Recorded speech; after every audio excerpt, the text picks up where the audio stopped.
I was thinking to myself that how lucky I was, and maybe luck is not the right word for it, maybe fortunate because I was always curious. But at an early age, I found other mentors, people who had a great deal of knowledge about the world, about economics, about finance, about human psychology.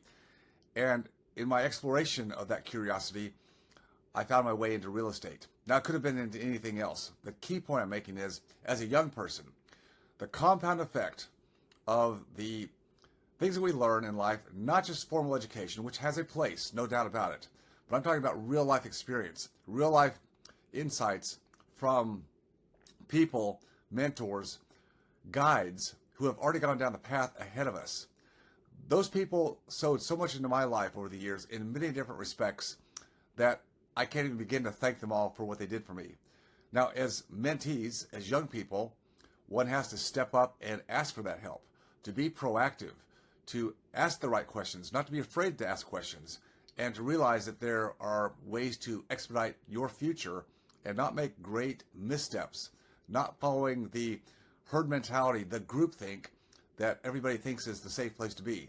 Because safety and security do not go hand in hand. In fact, they are an oxymoron.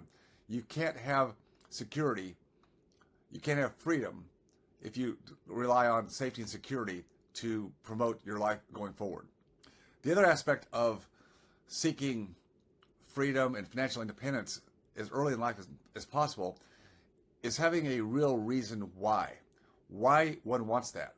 And I think that reason why is going to change throughout life. When we're young, I think we want to have independence. We want to create a life for ourselves, not dependent upon other people, not dependent upon our family, not dependent upon government assistance. We want to be able to be autonomous. And to do that, we have to take a skill set and education and go forward in the world and solve problems, typically by trading time for dollars. And there's nothing wrong with that. As we elevate through life, we get to a point where we start to think about other people. We may have a family, so we have children, we have a spouse. We may have other obligations or responsibilities to other people, such as a team, a staff, to a community, to a church, to other people that we care for.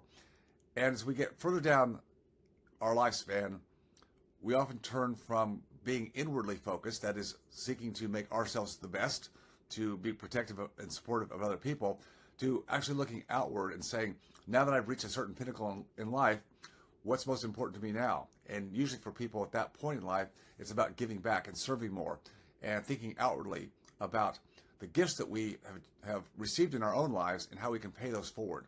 These are the aspects of freedom that I believe are important, and I think every young person has the opportunity to build their freedom path and do it intentionally by finding the right people that will help them do just that.